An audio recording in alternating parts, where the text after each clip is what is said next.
Salut Bruno, Hello Paco. une semaine à nouveau sur un thème en particulier. Ouais, On va parler aujourd'hui d'investir à distance et on va échanger sur nos apprentissages, nos leçons sur l'investissement à distance. carrément. Qu'est-ce que tu en penses toi? Partage-nous peut-être ton parcours avec l'investissement à Ouais, distance, comment ça s'est organisé pour toi? bah tu vois, on a parlé, en fait, ça peut couvrir plusieurs stratégies, plusieurs réalités, l'investissement à distance. Donc toi, tu vas en parler après, mais investir parce qu'on est à l'étranger. Et si tu veux investir, t'es expatrié, investir en France, et donc clairement, tu peux pas faire plus de distance que ça. Donc ça, tu nous en parleras après.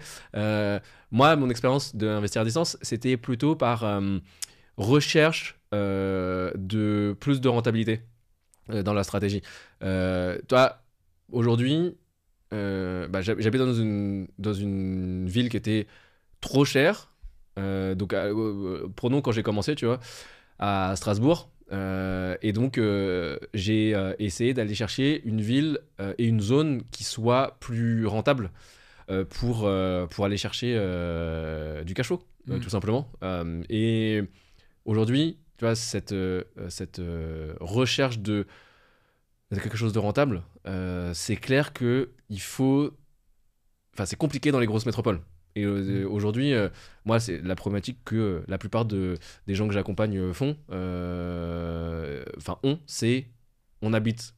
Allez, je sais pas, 70% de mes élèves, ils habitent en Île-de-France. Et donc, ils n'arrivent pas à trouver la rentabilité parce que eux, ils veulent faire un premier investissement qui soit au moins autofinancé, tu vois, et avoir du cash flow. Et donc, c'est clair que si tu veux faire. Si tu as une stratégie qui n'est pas de la location courte durée, ça va être compliqué, voire impossible. Et donc, d'aller chercher un peu plus loin. Sauf que là, il y a un problème qui se met en place et à travers ta route, c'est je ne connais pas. Et même, ça me fait peur. Tu vois, d'investir loin, ça me fait peur d'investir là où je n'habite pas. Pourquoi? Quelle crainte j'ai? Parce que s'il y a des problèmes, je ne veux pas savoir les résoudre. Et même avant ça, je sais pas, je suis pas sûr que dans une plus petite ville, que ma grosse agglomération, il va y avoir suffisamment de demandes locatives. Donc ça, c'est vraiment le problème que je vois sur l'investissement à distance. Ouais, c'est clair. Moi aussi, j'entends beaucoup d'auditeurs qui me disent qu'ils veulent investir. Et puis, c'est vrai qu'à Paris, tu peux pas faire de renta. On a fait une fois avec Léo un atelier en essayant de chercher de la renta à Paris même.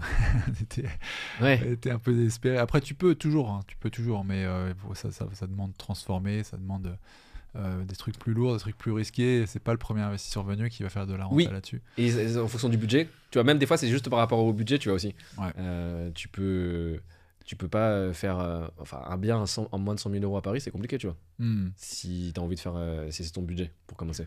Ouais. Après, je trouve qu'il faut quand même se méfier. Enfin, investir à distance, c'est clair qu'il faut s'éloigner pour trouver de la renta, mais il faut peut-être étoffer un peu et pas rester à l'approche basique de se dire bon, je vais là où le prix du mètre carré est bas, tu vois, parce que typiquement, effectivement, tu parlais de demande locative.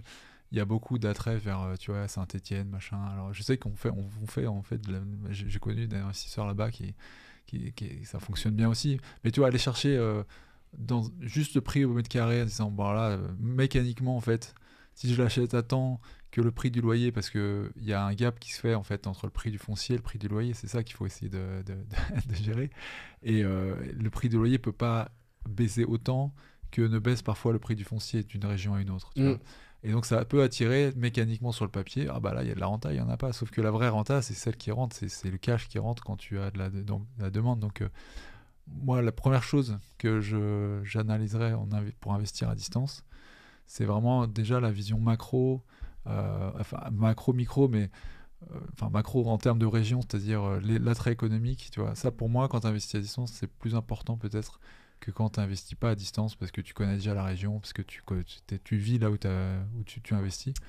Mais Ouais, comprendre la demande locative, ça passe par comprendre quel est le client. Parce que quand tu investis en IMO, c'était un marchand, enfin pas un marchand, mais tu es un commerçant, enfin tu as un produit. ton produit, c'est le bien Voilà, immobilier. Ouais. voilà, et trouver quelle est la clientèle type et pourquoi elle aura besoin de ce logement. Déjà, cette approche-là, il t'apporte beaucoup plus pour pas te planter, si tu veux. Ouais, Ouais. ouais. Non, carrément, bah, moi, les gens qui ont cette problématique à se dire je ne trouve pas de rentabilité, je veux aller investir plus loin, je sais pas où. Déjà, la première étape, je leur dis pour commencer, parce que la plupart c'est des primo, des néo-investisseurs, des primo-investisseurs. Donc, jamais oublier cette courbe d'apprentissage. Si tu fais un truc trop compliqué par rapport à ce que tu es capable d'absorber ou trop énergivore ou chronophage, bah, tu peux te brûler et après ça te dégoûte, tu vois.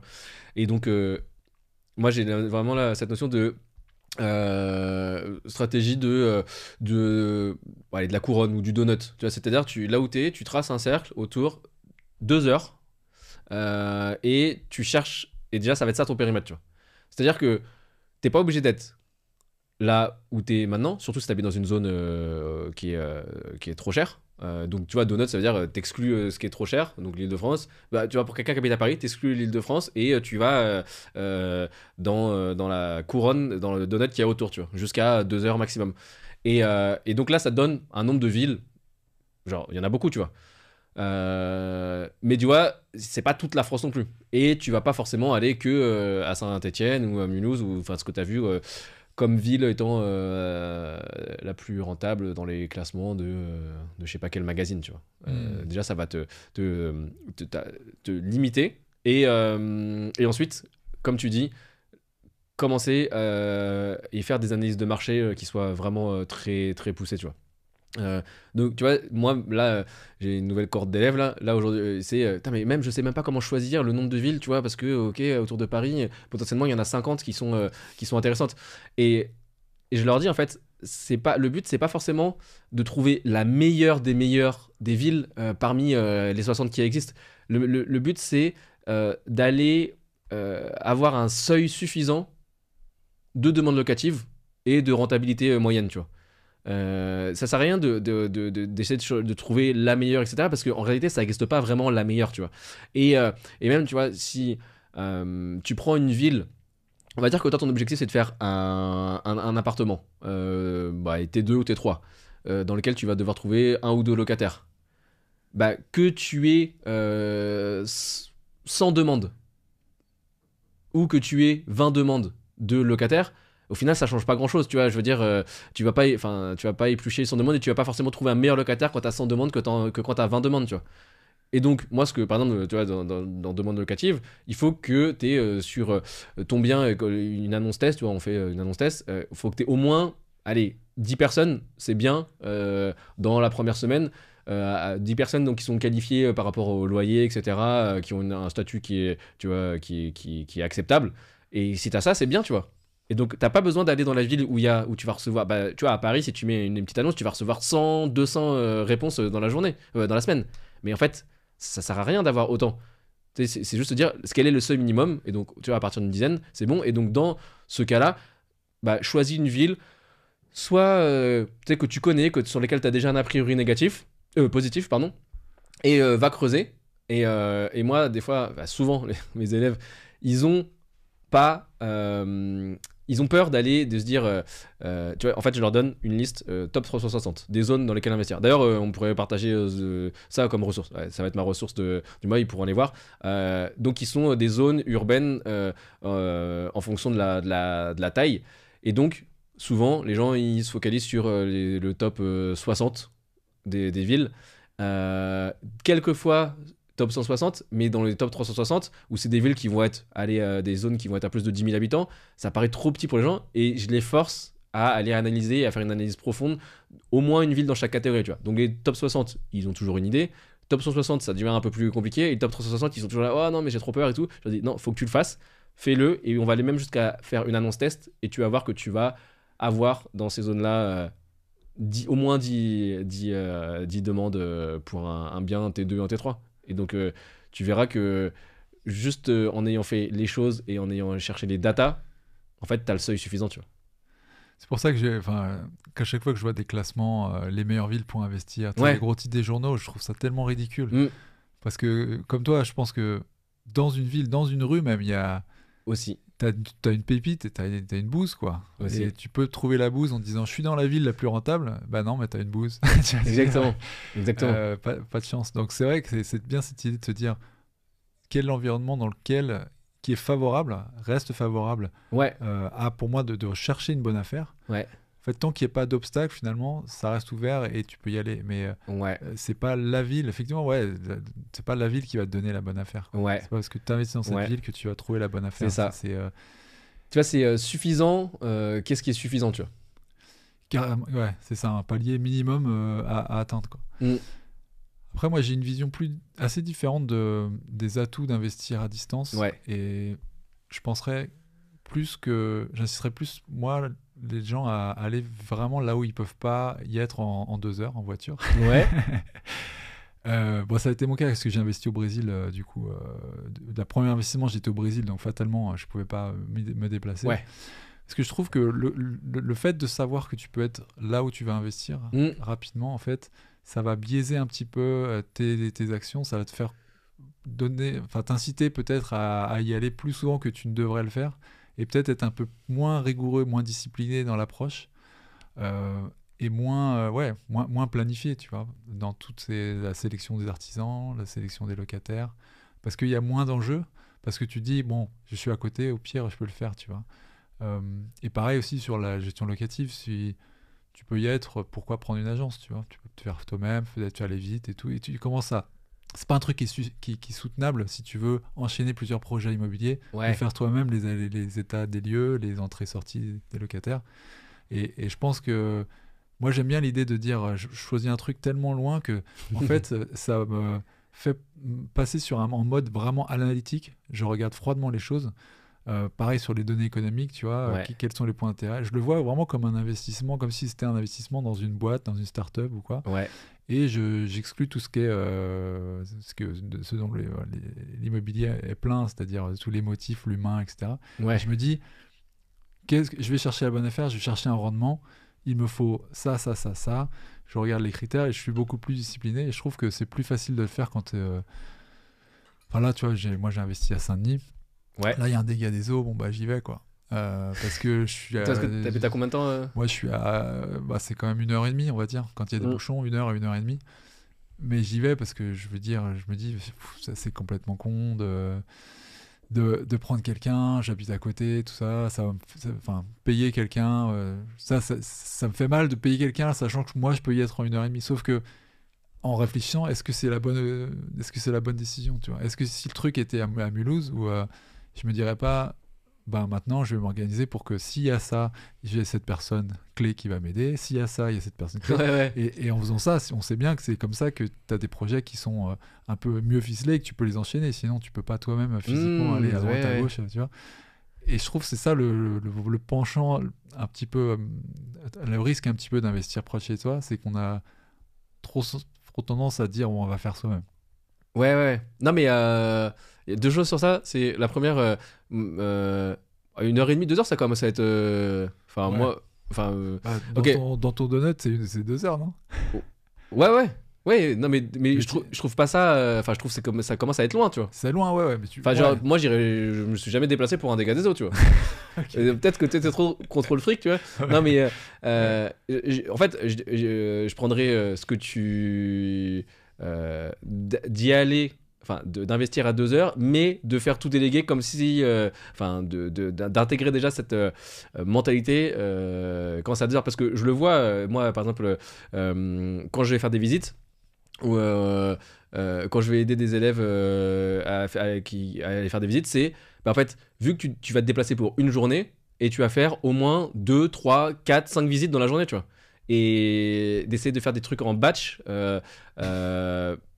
pareil, que tu vas aller voir des artisans, tu les regroupes tous sur une même journée, et donc tu vois, ça quand même te force à faire le process, à mettre des process en place et à faire du batch et à rendre les choses plus efficaces que juste si tu te dis bon bah vraiment, pour le coup, quand j'habite à 5 minutes, bah tiens, il y a un artisan qui vient demain, et puis il y en a un autre qui vient après-demain, et un autre la semaine prochaine. Ok, bon, c'est qu'à 5 minutes, tu vois. Déjà, une heure, quand tu passes une heure de temps de trajet, il y a déjà cette barrière qui te fait dire, ok, bon, en fait, je vais faire les trucs en bas, tu vois. Et même aujourd'hui, 2 heures, il y en a certains élèves, je leur dis, bah en fait, tu vois, rien pour les artisans, tu peux même potentiellement, si t'as pas le temps, le faire en visio, tu vois.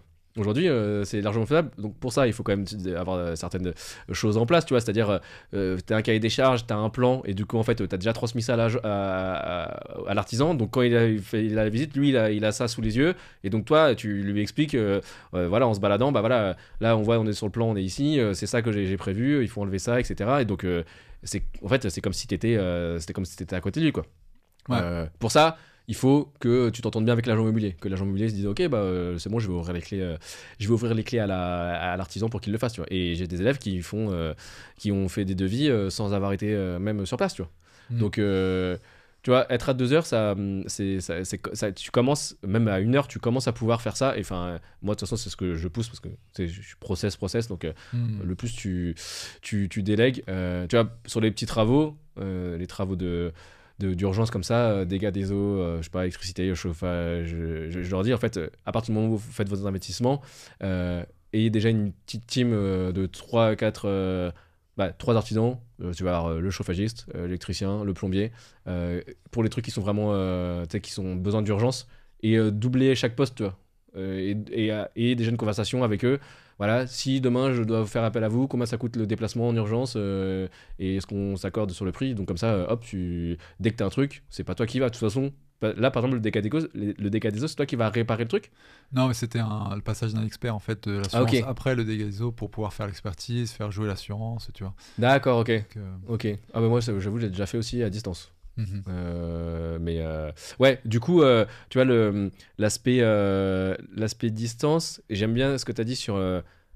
Tu vois, ça te permet de faire une analyse, tu vois, à froid, enfin froide, vraiment analytique, de pas avoir l'émotionnel. Et c'est clair que, tu vois, des fois, la pensée des gens de se dire, ouais, mais c'est chez moi, je connais mieux, etc. En réalité, même ça, c'est pas vrai, hein. Parce que là où tu habites, ok, tu y as habité, si tu l'as jamais vu la zone d'un point de vue investisseur, ben en fait, tu connais pas. Enfin, tu Oui, connais la complètement, ville, ouais, ouais, mais tu connais complètement. les bons bars, mais en Ouais. fait, c'est pas un bar où c'est bon à manger qui va faire que c'est une ville, enfin, que c'est un endroit bien. T'avais pas la même référence du tout. T'avais pas une vue d'investisseur. Donc, Mhm. des fois, je dis même aux gens, bah, tiens, fais une analyse sur ta ville où tu habites et tu vas voir que, en fait, c'est pas si ouf que ça, tu vois. Donc, ouais, ça, c'est. Il y a un petit peu des miss. Enfin, pas mésententes, mais. Ouais, Des des fausses incompréhensions, quoi. Fausses croyances croyances, ouais. sur ce qu'on croit connaître et ce qui nous fait peur, et l'inconnu qui nous fait peur, quoi. Et quand tu parlais d'équipe, de se former une équipe, Hmm. ça me faisait penser que pour moi, c'est plus important, justement, ce côté réseau. La confiance que tu as dans la compétence et la communication, la bonne communication euh, avec enfin, des partenaires dans ton projet immobilier, que même la ville dans laquelle tu vas investir. Hmm. Je sais que ouais, je me suis porté sur Amiens ensuite, mais j'avais déjà été chercher sur Rouen, Ouais, chercher un peu des zones comme ça. ouais. Et, et en fait, la raison pour laquelle je suis resté sur Amiens après, c'est pas forcément parce que la ville, tu vois, dans ses caractéristiques était meilleure, mais c'est que en ayant fait des visites, j'ai vraiment bien accroché avec l'agent qui m'a présenté un artisan qui était super bien. Et puis après, qui m'a Hmm. présenté à une agence IMO qui a fait gère en fait qui gère bien les biens. Et en fait, pour moi, c'est plus important encore d'avoir un bon relationnel avec ces gens-là, surtout quand tu investis à distance. Ouais, Parce que c'est ça qui va faire que ton affaire va être bien, parce que c'est des postes beaucoup plus critiques ouais, à gérer, surtout à distance. Tu vois, les travaux, c'est un gros sujet. ouais. Et ça, c'est plus important. Donc, entre deux villes, tu en as une où tu te dis, ah, elle est super rentable, mais en fait, t'as pas d'artisans de qualifiés, où ils sont pas bien, où t'arrives pas à coller avec un, ou quoi. Et une autre ville où c'est pas très rentable sur le papier, mais t'accroches vraiment avec un artisan, il comprend le projet, il va te faire un truc vite. Pas de perte de temps, il va te rendre un truc bien, façon investisseur, pas c'est Ouais. ma résidence principale, quoi, tu vois. Ouais. Bah, ça fait une énorme différence. Et c'est dans l'humain, donc c'est. Ouais. Ouais. Mais c'est. Enfin, quand même, je pense que tu peux trouver des gens du coup, c'est ce que j'apprends à mes élèves, le process pour trouver les bonnes personnes là où t'es. Mais t'es quand même à la base quand même obligé de choisir une zone où tu vas prospecter plus tôt, tu vois. Enfin, ouais, Oui, au début, de toute façon, il faut quand même que tu sentes le marché. Je pense qu'il voilà, faut que tu c'est mettes les ça. pieds au Ça début, part de quoi. là quand même. Donc, comme on disait, ça part de aller cibler sur une carte déjà quelques villes qui peuvent être intéressantes et ne pas avoir peur et même se forcer d'aller sur des petites villes qui pourraient nous faire peur et faire cette analyse et aller et faire une annonce test pour voir s'il y a de la demande. Et à partir de là, je pense que obligatoirement aussi aller faire une visite sur place. Tu vois. Je vois trop de néo-investisseurs qui font juste des choses virtuellement. Et après ils se disent ah mais en fait ok j'ai sélectionné une ville mais voilà sur le bon coin je trouve pas les bonnes affaires. Parce que en fait mon gars les affaires elles sont cachées la plupart du temps tu vois, même dans les petits marchés en fait. Donc en moyenne tu vas avoir des rentabilités qui sont un peu mieux, mais vraiment pour faire vraiment les bonnes affaires elles sont toujours soit cachées ou soit elles sont tellement rapides que tu les vois même pas passer tu vois. Donc moi, ce que je dis à mes élèves, c'est vous voyez vraiment comme un agriculteur. Et puisque vous êtes loin aussi, euh, déléguez une partie de la recherche aux agents immobiliers. Donc, plutôt que d'être vous constamment sur les biens et d'espérer que c'est vous qui allez trouver le bien, ça, faites-le. Mais entretenez des relations tellement fortes avec les agents immobiliers que c'est eux qui vont vous envoyer des biens off-market avant qu'ils arrivent sur le marché, tu vois. Et donc ça, c'est un autre avantage d'aller dans des villes potentiellement qui sont plus petites parce que les agents immobiliers sont moins sollicités et que c'est plus facile de créer un contact avec eux aussi. Clairement. Ouais, complètement. Non, et puis y aller, une bonne visite où tu vas à la fois sentir le marché, poser des questions, Ouais. parler à tout le monde, commerce, machin, Ouais. truc, parce qu'il y a toujours des nuisances que tu n'avais pas vues. Ouais. Malheureusement, Google Maps, il te donne pas tous les éléments. Ouais, Hein. c'est ça. Tu peux faire tes visites virtuelles, mais C'est clair. t'as un truc foireux à côté, Exactement. ou tu as un bruit ou un truc. Ouais, exactement. Et ouais, il n'y a que en parlant avec ça. Mais ouais, c'est pas mal cette idée de batch, d'aller faire une centralisée de visite où tu repères tout ce qui est un petit peu vraiment truc qui pourrait échapper à la machine quand tu fais tes analyses oui. purement sur l'ordinateur. C'est clair. Le bruit, le son, l'odeur, Ouais. enfin bref, tout. Et Mais une visite où une journée où tu vas visiter des biens, tu vois. Pas juste se balader, tu vas visiter des biens et idéalement 3-4 biens, tu fais 3-4 biens, même si c'est pas les biens les meilleurs du monde, parce que tu vas commencer à parler avec des agents. Donc tu sais, quand je t'ai dit commencer à créer des relations avec les agents, c'est plus important. Tu vois, souvent les gens se disent ouais mais en fait j'ai pas envie d'inviter, je vais perdre du temps. Moi il y a une phrase que j'aime bien, c'est la relation vaut plus que la transaction. Et dans ce que tu fais, et en particulier dans l'immobilier, valorise plus la relation que la transaction. C'est-à-dire, et tu l'appliques à une visite, va faire une visite pas en priorité pour aller pour te dire que c'est ce bien là que tu vas signer, mais pour te dire c'est cet agent là avec qui j'ai envie de bâtir une relation, tu vois. Et quand tu le fais comme ça, en fait tu joues sur le long terme plus que sur le one shot de ah bah si j'ai pas trouvé si le bien n'est pas intéressant bah tant pis en fait c'est un coup dans l'eau, c'était un one shot. Alors que si tu fais une visite avec l'intention de de bâtir ou de renforcer une relation, bah en fait chaque visite, même si le bien il n'est pas intéressant, tu t'approches un peu plus d'une complicité, d'une amitié avec l'agent immobilier. Même si c'est rare que tu deviennes ami avec un agent immobilier, mais en tout cas que tu fasses une visite avec lui, tu lui dis bah ça va pas pour x y raison, qu'il comprenne lui aussi ce que toi tu veux exactement, potentiellement que tu arrives à l'aider, c'est-à-dire tu vois un bien, il est complètement hors de prix, tu vois. L'agent il est désespéré parce qu'il reçoit aucune offre, bah tu peux lui dire ok en fait moi je suis prêt à vous faire une offre, en fait je sais très bien qu'il va pas l'accepter, mais peut-être que ça peut vous être utile vous à discuter et à faire raisonner le vendeur à baisser son prix, tu vois. Et donc en gros tu le fais pas, et tu lui dis clairement tu le fais pas pour parce que tu sais très bien qu'il y a peu de chance, mais tu le fais juste pour l'aider, et tu serais ravi s'il arrive à le vendre à quelqu'un d'autre, tu vois, derrière. Et donc tu vas penser à la relation avant la transaction, c'est une manière de jouer sur le long terme. Et quand tu investis à distance, bah, c'est ça que tu peux faire. Et tu peux être vraiment. Être un gros poisson dans une petite mare plus facilement que. Je trouve ça plus intéressant que d'être un petit poisson dans une grosse mare. Tu vois. T'as plus de marge de manœuvre, t'as plus de poids. Exactement. Exactement. T'as tout. Tout est beaucoup plus satisfaisant, tu vois, au final. Puis il y a deux autres aspects aussi que j'avais noté pour l'investissement à distance. Déjà, c'est la réflexion, tu vois, patrimonial versus cash flow. Ouais, Je trouve que le patrimonial, quand c'est vraiment à distance et que tu veux vraiment gérer, c'est quand même plus peut-être pertinent. Enfin, en tout cas, ça sera moins chronophage et moins, on va dire, peut-être moins risqué, entre guillemets, de faire un truc patrimonial si tu peux, si vraiment tu veux pas t'embêter. Enfin, peut-être ça s'y prête un peu plus à méditer, mais effectivement, les process dont tu parles, là, on a beaucoup parlé d'entrepreneuriat et de l'immobilier, là, finalement. C'est-à-dire un ouais, projet où on va vraiment faire du tout au tout, et oui, veut le faire aussi dans une optique de générer du cash flow, mais ne pas négliger, tu vois, le patrimonial. Et moi, ça m'a fait penser mon dernier arbitrage là, sur le bien à Saint-Denis, que j'ai ouais, acheté du coup au Brésil 2017, ouais. que j'ai vendu là, il y a une semaine. Et j'ai fait le bilan, tu vois, sur 6 ans, détention, 50 000 euros, plus-value, plus capital embourté. Donc ça fait un petit peu moins de Ouais, 10 000 par an. ouais. Et c'est un truc qui m'a généré quasiment zéro de cash flow. Mm, Enfin, si, ça m'a généré 200 cash flow à peu près par mois, mais j'avais pas que j'ai eu beaucoup d'apports dessus. ouais. Et au début, je m'étais toujours dit, parce que j'étais pas formé en immobilier quand je l'ai lancé, oh, mais quelle erreur, mettre autant d'apports, faire un truc aussi patrimonial alors que je pouvais générer du cash flow ailleurs, tu vois. En plus, c'était vraiment l'époque où on mettait le cash flow en avant à fond. Et voilà, aujourd'hui, je suis dans la conclusion de me dire finalement, faire un truc autofinancé patrimonial, voilà, encore plus quand tu es en investissement à distance, ça peut faire du sens. Voilà, Ouais, ouais. Moi, je suis pas forcément d'accord. Hmm. Mais, et surtout que, enfin, toi, tu dis que c'est patrimonial, mais enfin, je pense que pour plein enfin, en fait, ça veut dire quoi patrimonial?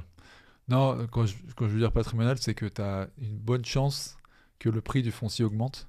Et là, en l'occurrence, c'était dans une zone à Saint-Denis-Pleyel où il y a l'organisation des JO Ouais, qui allait se faire. Et au moment en 2017 où j'ai acheté, j'avais déjà la connaissance que c'était dans ouais, les cartons. ouais, Donc, moi, quand je parle patrimonial, je parle d'un endroit où tu as un faible risque que le foncier, le prix du foncier baisse et une forte probabilité que le foncier augmente. Tu as le projet du Grand Paris, c'est assez classique, mais sur un horizon long, c'est assez difficile d'imaginer que tu vas perdre, tu mais vois. ouais, mais ça, c'est marrant parce que, enfin, souvent les gens pensent ça, mais en réalité, euh, dans beaucoup d'endroits en France, si tu regardes les chiffres, mais il y a plus de probabilités que ça monte que ça baisse, hein, sur le temps long. Il y a un peu de probabilité, mais pas aussi, tu vois, drastiquement, aussi rapidement. Pas du Ouais, plus 15, plus mais du 1 coup, sur 50, donc, tu vois. non, mais ça, c'est pas. Bah, franchement, je peux t'assurer qu'il y a des villes. Il y a des villes, ouais. Mais Amiens, par exemple, où je suis, ça va pas Ouais, augmenter. Ça mais va ok, même mais non, plutôt mais c'est pas baisser. parce que Amiens l'a pas fait que. Non, il y a d'autres villes que. Ouais, ouais, ouais. Genre, Hmm. je sais pas, j'ai vu, là, j'ai un élève qui a investi à Guingamp, tu vois. Ça a été plus, je sais plus, 40% en 5 ans, tu vois. Donc, plus rapide, plus que Paris, tu vois. Non, mais tu vois, la ville, il y a Énorme. 10 000 habitants. Et en fait, Ouais. justement, en creusant les chiffres, tu vois qu'en fait, il y a plein de fausses croyances. Et quand je disais patrimonial, qu'est-ce que ça veut dire vraiment? Je pense que, tu vois, à l'époque où, enfin, dans la situation où tu étais expatrié, je pense qu'il y a des gens pour qui bah, Saint-Denis, c'est pas patrimonial du tout, tu vois, à l'époque. Non, mais c'est vrai. Ouais, enfin. Et ils vont se dire, ah, c'est risqué, tu vois. Moi, je veux investir dans Paris ou dans le cœur d'une grosse ville, tu vois. Et Saint-Denis, c'est le 9-3, ça me fait peur, tu vois. Donc, Ouais, mais là, c'est parce que des gens qui n'ont pas gratté un petit peu. bah oui, Voilà, qui connaissent. Enfin. ouais, ouais. Non, mais c'est pour ça que je pense que tout revient, enfin, à creuser. Et moi, je suis vraiment de l'école à me dire, en fait, les investissements que je fais, en termes locatifs, hein, je veux pas avoir, je veux pas savoir si ça va augmenter ou pas les prix. Je m'en fiche en fait. Je prends comme hypothèse que ça va pas bouger. Ouais. Mais tu prends.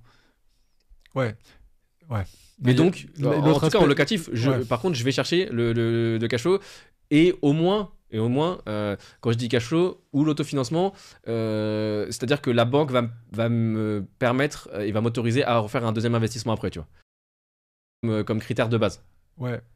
L'autre aspect que j'ai pas noté dans le patrimonial versus le cash flow, en fait, c'est aussi pas forcément l'aspect qui est plus de risque que ça monte ou que ça descend. Ouais, Mais en fait, c'est plus aussi l'idée que le prix du mètre carré étant plus élevé, ouais, euh, ben en fait, ce que tu vas rembourser à la banque, ouais, l'enrichissement latent, il va être plus fort que sur un bien où que tu n'auras pas acheté cher, mais qui te génère du cash flow. C'est ça la différence, tu vois. Ouais, mais si tu prends à la même. Non, parce que si tu prends à emprunt constant, faut prendre au même emprunt. Genre, si t'empruntes 200 000, peut-être ça va être une petite surface dans un appartement ou ça va être un petit immeuble dans une autre zone. Mais au final, la capitalisation, ça va être la même. Ouais, mais en fait, c'est juste que la sortie du cash va être différente. Bah, à quel point? Bah, par exemple, il y a des immeubles, par exemple, qui sont très chers au prix au mètre carré en Ile-de-France. Ouais. Et tu vas t'enrichir pas forcément dans ton compte en banque, mais tu vas t'enrichir parce que là, ce que tu rembourses à la banque sur cette valeur du foncier élevé, elle va t'enrichir vite, tu vois. Bah non, mais c'est parce que l'immeuble il est plus cher. Voilà, parce que l'immeuble est le plus Non, cher. mais c'est parce que la somme empruntée est plus chère, donc tu rembourses plus chaque mois.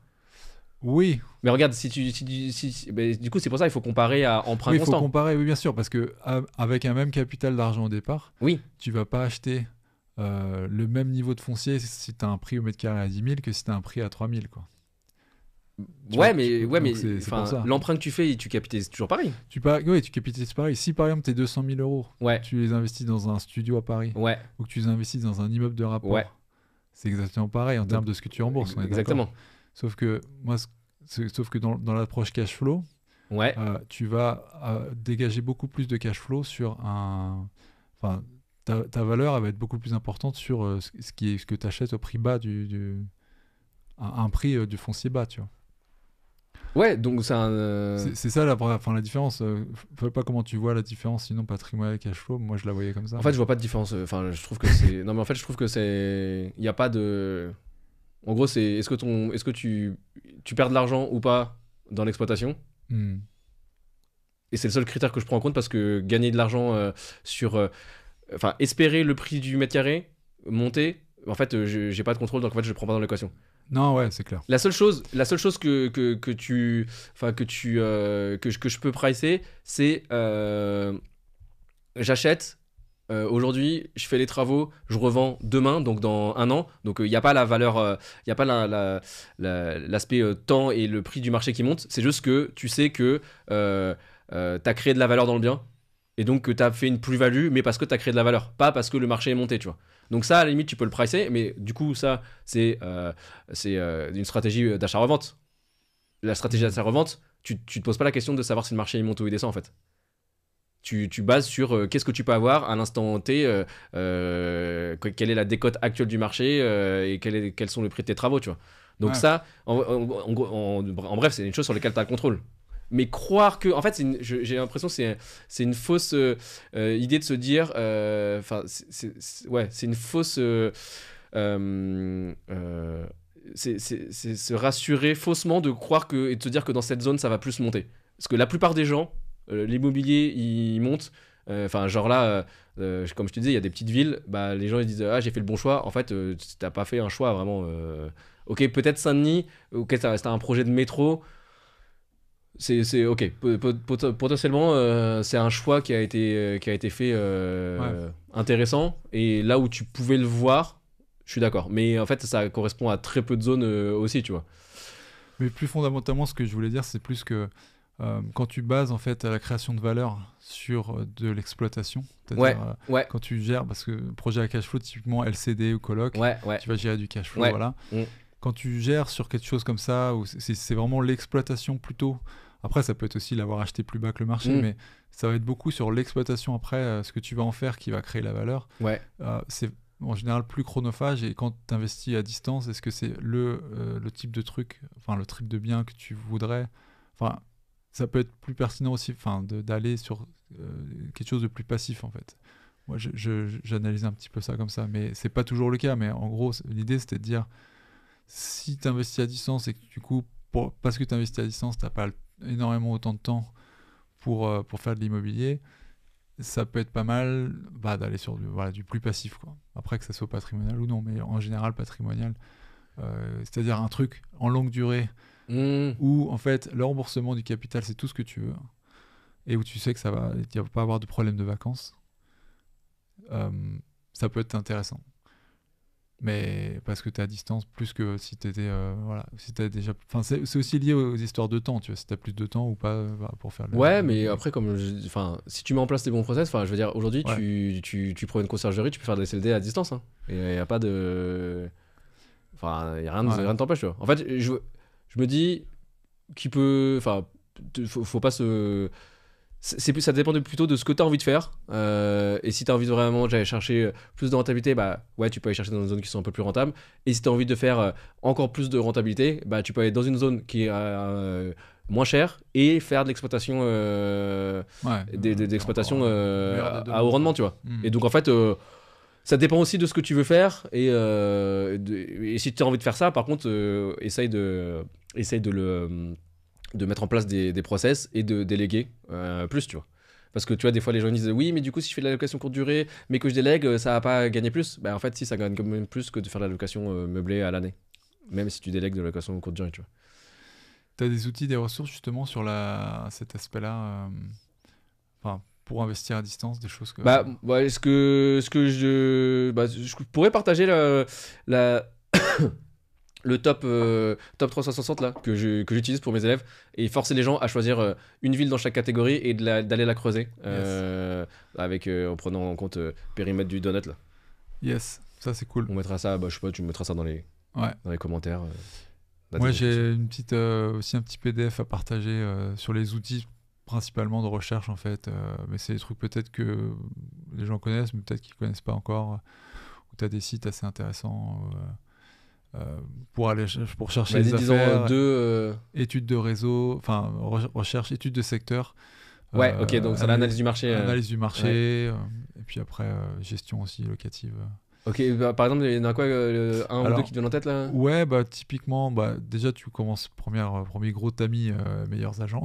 Après tu vas sur DVF, Patrim, qui sont pas mal maintenant, qui sont vraiment te permettent de voir pour un type de bien, tu vois, t'as l'adresse exacte sur Patrim, Ouais. sur le site des impôts, pour pouvoir voir le prix, pas seulement juste de biens similaires, mais tu peux voir quel bien exactement a été acheté ou vendu. Tu peux voir son état et du coup voir un peu comment ça Son fonctionne. état? Bah, si tu vas sur Google Maps, après tu peux voir à peu près l'état. Tu fais l'historique. Par exemple, tu as une maison qui s'est vendue 100 000 euros. Ah oui, ok, non, mais pas la terre intérieure quoi. Ah, dedans, non. Parce que là, si t'avais ça, j'aurais été ravi quoi. Non, il faut qu'ils fassent ça d'ailleurs, Google. Je sais pas, ils sont à la traîne là. Tu m'étonnes. Donc, ouais, voilà. Je passerai aussi ça peut être pas mal. Ouais, meilleur agent, j'avoue, moi, c'est l'outil que j'utilise le plus. Plus avec les couleurs, le code couleur, la colorimétrie. Là, non, mais franchement, ça permet de voir sur une carte de France, même techniquement, les zones. J'ai fait des exercices hier avec mes élèves là. Où est-ce que tu peux essayer d'aller chercher des quartiers ou des villes en devenir, tu vois. Et tu vois, en gros, pour ceux qui ne connaissent pas sur meilleur agent, tu as les couleurs de prix. Le rouge, c'est ce qui est le plus cher sur une carte. Après, ça passe de orange, jaune, vert. Pour les moins chers, tu vois. Et sur à n'importe quelle échelle, tu vois, à l'échelle d'une ville ou à l'échelle même de la France, tu vois les zones où c'est rouge, et tu vois, ça forme toujours un espèce une forme concentrique où un endroit où c'est rouge, quand tu t'éloignes un peu, ça devient orange, après jaune et après vert, tu vois. Et potentiellement, entre deux zones rouges, eh ben, tu vois un corridor, tu vois, tu as deux zones rouges avec chacun leur aire, bah, tu vois tout le temps un corridor qui se trace, tu vois, où là ça devient orangé, il y a une trace orangée qui se forme, tu vois. Un petit peu comme, je sais pas, si tu voulais prédire quel va être l'étalement urbain d'un territoire, bah en fait, en regardant les prix, tu peux le corréler, tu vois. Et donc, tu arrives à te dire, ok, bah cette zone-là, je vois qu'elle est au milieu, là, par exemple, elle n'a pas encore été rejointe par ce corridor ou entre les deux zones, mais en fait, c'est sûr que ça va, enfin, l'étalement, il va se passer par là, tu vois, parce que ça marche à chaque fois concentrique, donc, et du coup, c'est mécanique, quoi. Voilà, du coup, tu arrives à détecter des endroits qui vont prendre de la valeur, potentiellement, en tout cas, parce que, comme je le disais, c'est pas la prendre de la valeur qui m'intéresse, mais au moins qui va attirer des gens sur la demande locative, tu vois. Et donc, ouais, meilleur agent pour ça, c'est hyper cool, quoi. Top. On mettra tout ça dans les liens. Yes. Merci Bruno, à bientôt. Ouais, à bientôt. Ciao.